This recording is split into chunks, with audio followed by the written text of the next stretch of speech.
All right, joining us now on the Clemson Insider, Zoomin with the TCI, as we call it. We got former Clemson head coach Tommy Bowden. Coach, first of all, welcome. Thanks for doing this. We appreciate you as always talking to us. You've always been good to me and good to our readers over here. So we just wanted to say thanks for joining us today.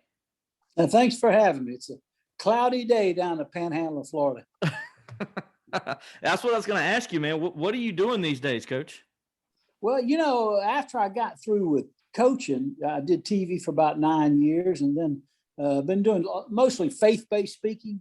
And COVID kind of shut me down for a year, but I'm headed back out this next month, April, to Nebraska, to North Carolina, Kansas, Daytona. Start speaking back up starting in April. Wow, that's a lot. Is that through the SCA or what's that? Some of it is. I do a speakers bureau where some of them are secular talks. Most are faith-based, but Nebraska is going to be in Lincoln, a statewide Fellowship of Christian Athletes fundraiser. I'm doing a community prayer breakfast up in Asheboro, North Carolina. That's the speakers bureau. But there's a Daytona is going to be an FCA fundraiser. So some are faith-based and some are secular. Well, Coach, I wanted to ask you because, obviously you've had a big part of Clemson football history. You're here for over 10 years, and a lot of, that's a long time for anybody to do anything. And so I wanted to ask you, in those 10 years, what was something you remember the most about your time at Clemson? Probably the best part about Clemson, or the thing that attracted me to Clemson, was its passion for the sport.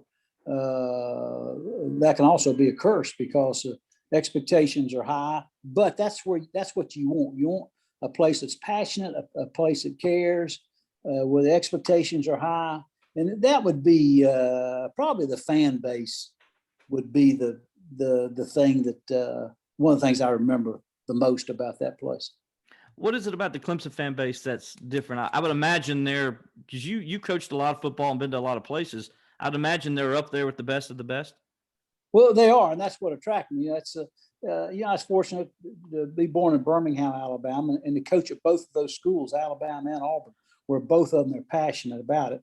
And I guess that's where I probably gained that desire to be at one of those places. Florida State, I was there a little bit with my father when he first went there as a young graduate assistant. Then I left, but I watched that fan base turn into a passionate fan base. They weren't initially, but I guess the fact that Clemson was already like that, and the thing that attracted me was the fact that I had been in some environments where that was the norm, and you get a taste of it and a feel for it. You want to put yourself in. You say, "Man, I wish I could work in an environment like that where the fans are so passionate."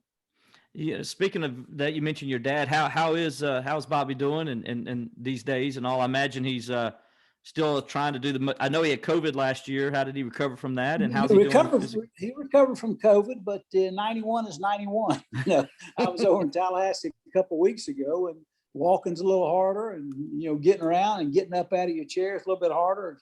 All his major faculties are good. His sense of humor is good, and his eyesight. He doesn't have any major pains or any kind of joint problems.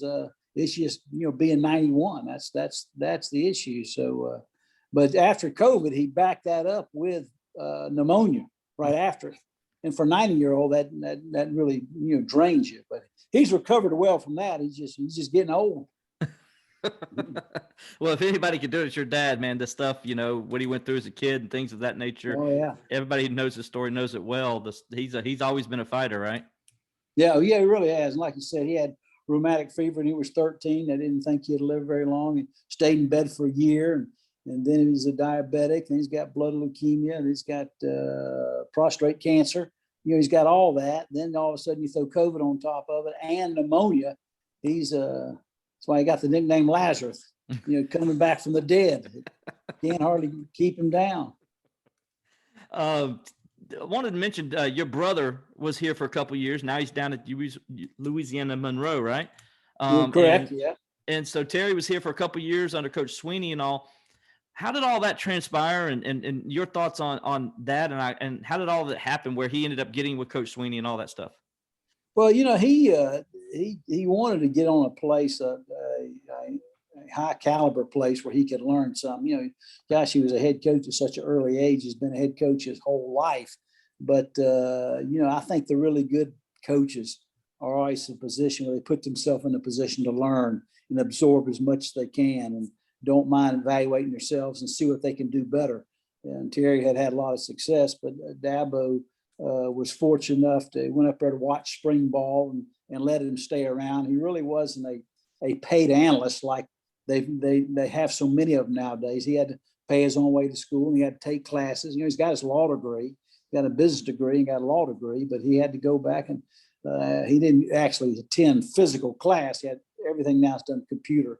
Mm-hmm. So he had to do it on computer, but he's from a generation like I am where your computer skills aren't that good. So he had to rely on a lot of those young guys up there at Clemson, kind of help him out with his computer classes as far as getting in and helping PowerPoint presentations, things like that, manufacture them on the internet. But it was a great 2 years for him. And to go back and be as a head coach and take some of it, absorb some of what he learned from the organizational standpoint, and then offensively from a scheme standpoint. And then he was fortunate enough to bring some of those young Clemson coaches with him. It was a great 2 years that's going to really help him professionally. Yeah, that's you looked at it. You always said Clemson you thought was going to be the last place you were going to be at. Are you surprised Terry has stayed in it longer and that he continues to just want to be a part of coaching?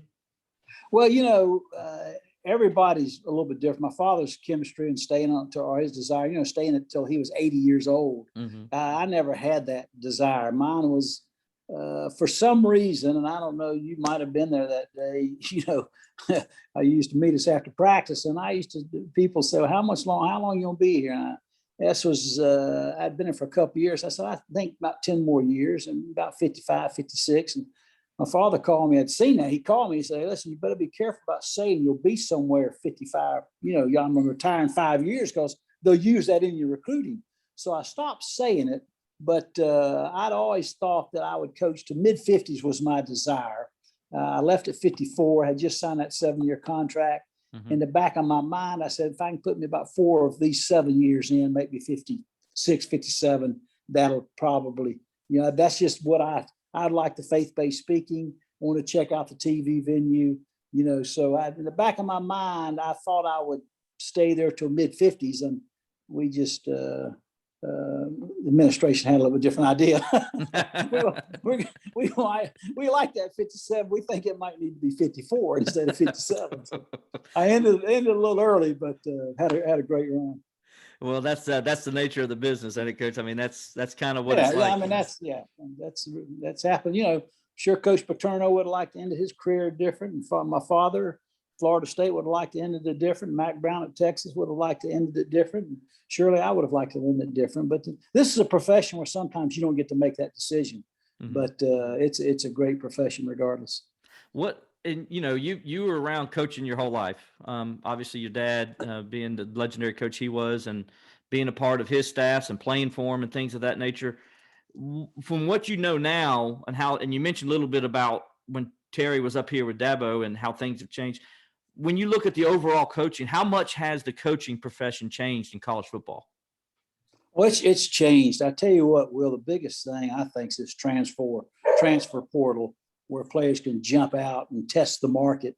Mm-hmm. And, you don't want to say, well, you can't do that because coaches do it. I left Tulane to go to Clemson, and broke a contract. I really didn't break it. It had a buyout in it, which I honored, so I honored the contract, but, coaches will take off in a heartbeat themselves. So why can't players do it? Mm-hmm. So you can't really. I don't think it's a bad system. I think it's a broken system right now and needs to kind of be modified and tweaked and fine-tuned a little bit. But that has made a huge difference. The early signing date, which I really liked, I pushed for or would have pushed for in the coaching profession. That has really changed it as far as getting the early commitment now, and then you kind of hone in on some other guys. But that would probably be the biggest thing, the transfer portal, and then social media would be the two things. Social media the texting was just taking off when I left Clemson. Yeah, now they got the name, image, and likeness that's coming up, and Yeah. now and then the one and done year. I mean, the 1 year rule is going into place, and so yeah, I can imagine it's a whole different managing a roster. I would imagine would be if you were still in it, that would be a headache, right? It's a lot more headaches, because players got frustrated back when I was playing. They didn't get as much playing time. There's a lot of peer pressure back home. Boy, how come you're not playing? And you would have to deal with that a good bit. But now with the transfer portal, you really, really have to be on top of guys, and you have to know all 85 of your scholarship guys. You have to know where they are mentally, because that makes it so easy to leave you. And it just creates more problems for a head coach. And I think that's one of the reasons, if you see some of the programs like Clemson that can afford it, bringing in so many support staff, because Dabo now, he's pulled further away. Head coaches are pulled further away from the X's and O's in dealing with transfer portal and things of that nature that they didn't have to deal as much with. Speaking of Dabo, his story is kind of well documented. And, for people who don't know out there, Coach Swinney played for you at Alabama when you were his position coach that first year. What about, did you see his name, or did it come across your desk when that position, when Rick left and that wide receiver position came open? What brought Dabo to your attention that allowed you to go out and get him to see if he would come back into coaching? His resume. He sent it to me. Okay. Had he not sent it to me, I would have known he was. I didn't know he didn't really gotten out of coaching. I think I did know he'd gotten out of coaching. A good friend of ours named Rich Wingo, who played at Alabama, was a strength coach when I was coaching there, was the one that employed, I think, Dabo and gave him a job. And Rich was a friend. And Rich might have called me and said Dabo's looking for a job. Dabo had sent me his resume.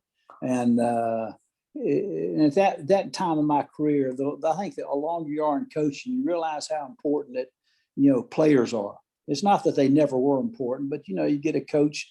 If I had to do it over again, if I looked for a coach with a lot of experience, or a coach that was a great play caller, or a coach that was a great recruiter, I would really tend heavily to lean on that coach as a great recruiter, and let that outweigh maybe some of his X and O expertise.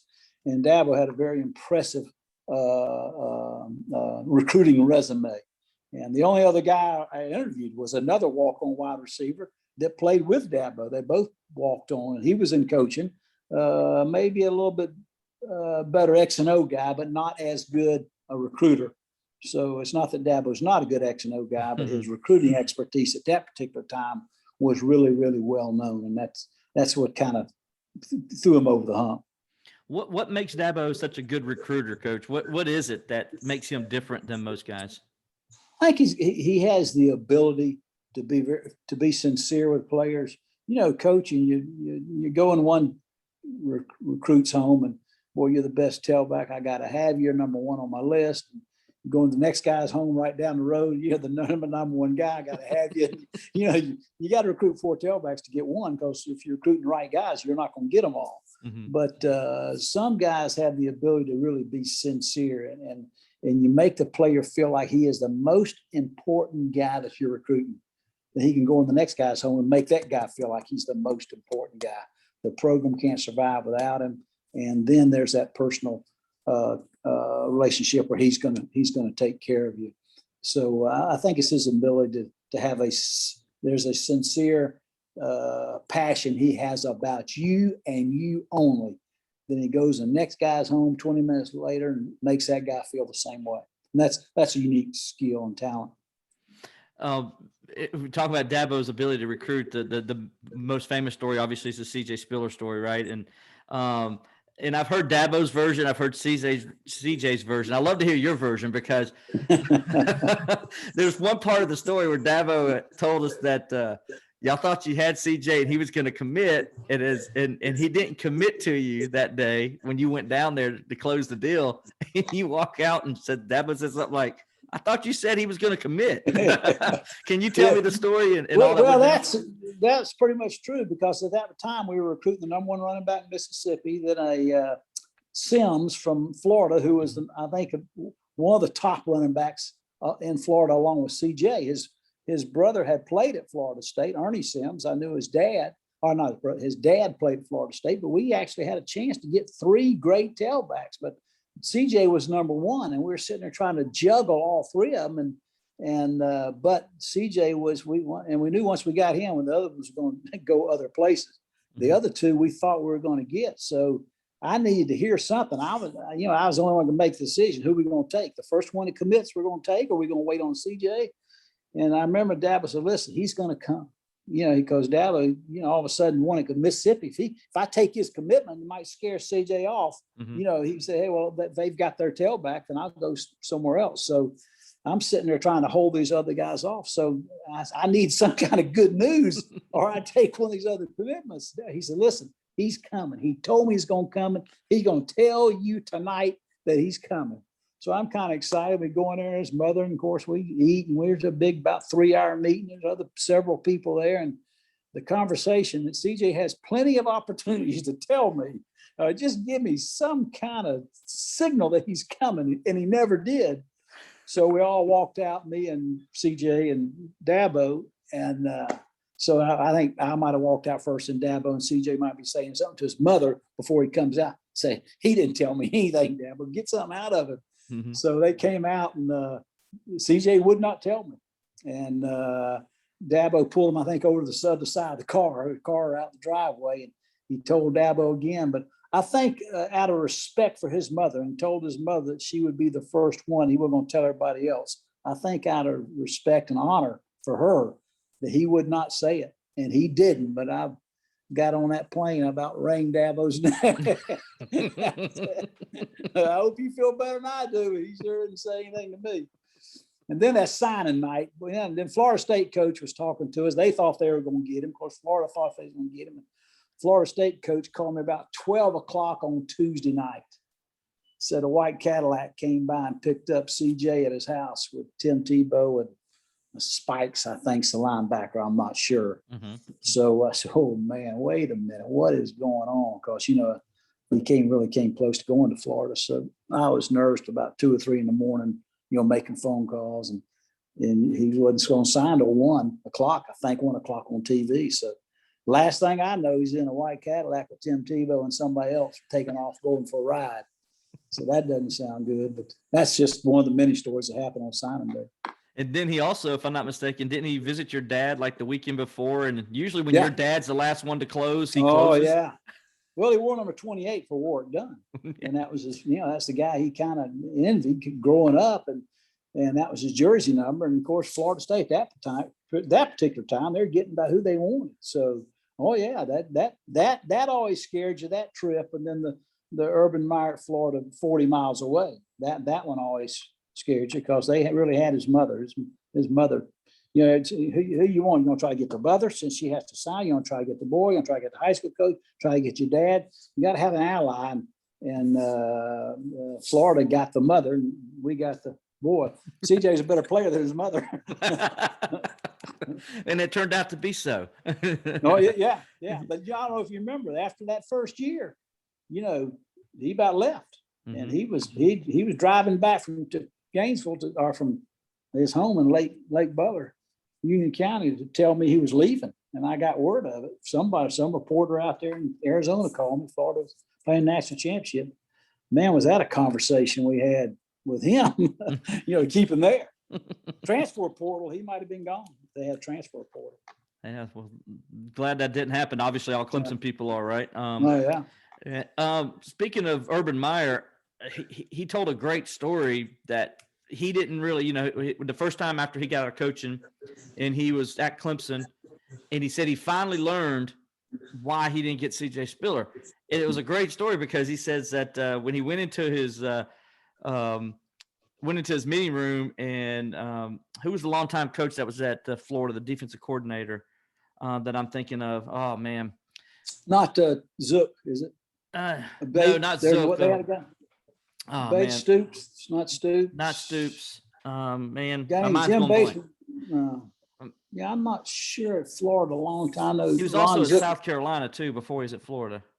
No, I don't know that guy. I was thinking of. He's under Lou. He's Lou's defense coordinator too before he went to Oh, Florida. Charlie Strong. Charlie Strong. That's Charlie it. Strong. Yeah. Yeah. So Charlie told him they're sitting in the meeting, and they says he comes in, and Urban throws his. Why didn't we get C.J. Spiller?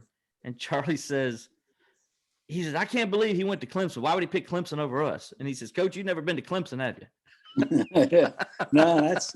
I'm sure he found out once he visited. Yeah, he did. That's what he said. He said, I finally learned what Charlie meant by that when I got up here, and I guess that's, kind of going back to Clemson, but that's kind of what it's like. And it's just a different place. And it just really does grab people. Urban got up there and saw the facilities. Of course, back when I was there, we were fighting for facilities. And so Urban saw it when it was, a lot of people think Clemson has the very best right now. And we were behind North Carolina. We were behind Duke, not in stadium, but in facilities, So Urban saw it when it was at its best. And of course, Charlie knew there was something else about small town environment. Those were the deep embedded things back then, because it really wasn't more aesthetics of what they have now. CJ, as you know, has got into the coaching ranks. What do you think CJ Spiller is going to be like as a coach now? Should be a great coach, because he a lot of times a player with great talent is not a good coach because they didn't have to work as hard. A lot of the Dabo's an overachiever, Urban Meyer overachiever, Rick New. There's some great coaches. My brother Terry was an overachiever. Just a marginal player that had to work hard. CJ would had some God-given skill, and talent and speed. But if a guy like that has character and is very passionate about it, then they become good coaches. And I think he will, because I think he's a quality character guy. That's like making a decision to go to Clemson and staying by it, making a business decision and then staying by it and giving his word and staying by his word. He's a man of strong character. And I think he'll bring that to the profession. And and a lot of guys that have his talent can't and won't. But I think he'll be a great addition. He should be a heck of a recruiter, a really good coach, and a great relationship. You need that age. He's a generation behind Dabo now, really. As far as you look for young coaches and that can relate to the players, and he'll surely bring that to the table. And kind of with that, with CJ, there's also several other guys on Dabo's staff that Tyler Grisham played under Coach Swinney. He's got several of his, analyst coaches. DMAC is on there.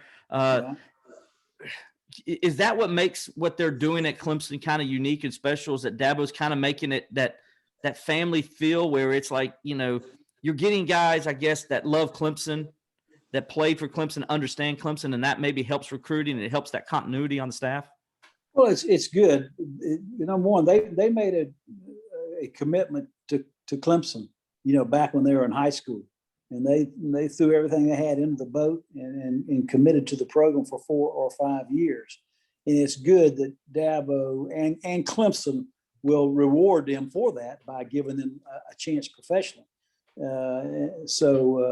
And now that Clemson's as marketable as they are, and Dabo's made that program, if you can get that on your pedigree, which Terry wanted. He wanted some of that Clemson on his pedigree. Mm-hmm. He's got a pretty good pedigree himself, but he wanted some of that on his. So the two guys that Terry hired, Xavier Brewer and what's the other guy? Xavier Brewer and Rod McDowell. Rod McDowell, yeah. Those two guys have benefited from the Clemson pedigree. And Dabo gave them that opportunity, and now they can, if they do the right things, they can catapult that in. So it's good that he's given those ex-players Clemson's. They've invested and sacrificed and given to the program, and now Clemson's giving back to them. So that's a pretty good combination. And of course, a guy named Maverick Morris, who is from Douglas, Georgia, who you're very familiar with that town because it's called South Georgia College, and your dad started. Terry was born. Yeah. I actually covered, I actually worked, that's the first newspaper I worked at back in the day. It was over Douglas Enterprise back in the day. So I know all about it, Coach Bowden and all that. That's how I actually met Coach Bowden the first time was your dad he went to a reunion for that championship team they had. Still has it. Yep. That's awesome to hear, About 3 of them. About 3 of them, about 90, 91, 92. they have dinner at 5 and go to bed at 6. Wanted to kind of get back about Coach Swinney, what he's done at Clemson. You talked about some things that why you thought he'd be a good coach. Seeing him now as a head coach, are these things, Coach, that you saw all those years when he was working for you, and also even when he was a player and he played for you? Yeah, and I think that's some. I think Terry Don saw the same things, but I can remember that morning when Terry Don came in and said he's going to make a change. I think the natural thing would have gotten Brad Scott or Vic Koenig to finish the rest of the season. 6 more games. They've been head coaches. They've got a pretty good idea of how to carry this thing through. But he might have picked Dabo anyway. I don't know, as far as the interim head coach. But I remember telling him, I said, I really think Dabo has the intangibles to be a head coach. You witness him as a player, the persistence, the work ethic, the ability to overachieve, and then you see as a older guy, his wife Kathleen, to me, and I remember telling Terry Don, I think his wife's Kathleen will be a great head coach's wife. And that's a really important part of the aspect of a head coach, especially in the recruiting process when dealing with mothers. So Kathleen, I think, is a big piece of the puzzle, but his ability to recruit, get along with people. And I had put him in a position. We were really trying to look at I think it's the ARC, Athletic Review Committee, or I'm not sure what it's called now. I think that might be what it is. We were having some little issues with admissions. Well, trying to overcome some hurdles. And I put Dabo on that committee. And I thought that would help him deal with administration. He was going to deal with something administration. If I leave 4 or 5 years, I'd already talked to him about being in a position to advance here. So, and I remember putting him on that because I felt like it would give him a relationship with the administration where they might see some of those things that you and I have just discussed, some of those intangibles. So he had done a good job and positioned himself in that meeting and that environment. And then I think with some of the things that I discussed with Terry Don that he obviously saw or thought highly of my recommendation. I don't know which one. Well, we know what he's done here in the last 10 years, 11 years is just an amazing job, and all that they've accomplished. But now as we look forward, do we see that there's still staying power? Do you think that this program is still to where it year in and year out can compete with Ohio State and Alabama and those guys for the national championship? Yeah, I think he's obviously an important piece of the puzzle, but the president and the board, whoever, has done a good job with those facilities because, I was wanting to catch up with North Carolina and Duke, and now the whole nation is trying to catch Clemson, not just the ACC, the SEC, the Big Ten, Oregon out there with Phil Knight and what they've done out there from facility standpoint, Tennessee. Some of the great facilities in the nation are chasing Clemson. So that's there. That the bells and whistles, 17-year-olds like that. So that's there, and it's going to be there for a while, as long as the president and the board have the same desire. And then you've got a guy, like Dabo, as long as he's there, all the pieces of the puzzle are in place. So yeah, it's got staying power. He's proved they've got staying power. And so all those major ingredients, as long as they stay there, if he leaves, then who replaces him, that's going to be a key. But as long as he's there, the administration, the president, they have the same vision, then they're going to be reckoned with, and they'll be a playoff contender, national championship contender every year. And just a couple more questions, Coach, and then because I know, and I appreciate you joining us today and doing this. I know. Give me a haircut after this. You're getting. I got to get you out of here so you go get your haircut. I got mine the other day, first time. COVID, I haven't been able to get much because of COVID, so you have to get appointments. I'm old school. I go to a barber. Well, you just used to walk in, right, and you just sit down in the chair. Yeah, now you can't do that because of COVID. So you gotta get appointments and stuff. I ain't all for that. I don't like change, Coach. Kind of what I'm saying here. So anyway, we'll get back. You talked about the ACC, how when you were there, it was like, okay, y'all guys are trying to catch Mac Brown and those guys at North Carolina and get to where they were. Now things are totally flipped, right? Where it's now Clemson is the one being chased. when you look at the ACC and the state it is right now, do you think anybody can catch Clemson here in the next couple of years? Yeah, Florida State has proven that Florida State used to be Clemson, so they've proven that they can do it. So they have the ability. Miami in the 80s, not recently, have proven that they can do it. They don't have the facilities, but they've got the location and some history, so they can do it. I don't know who the next team would be. North Carolina could. I don't know if they have a Florida State or Miami history. Virginia Tech, I don't know if they have a Florida State or Miami history of that long dominance in football, so they could, but I just right now, I think the two teams that could do it because of history would be Miami and Florida State.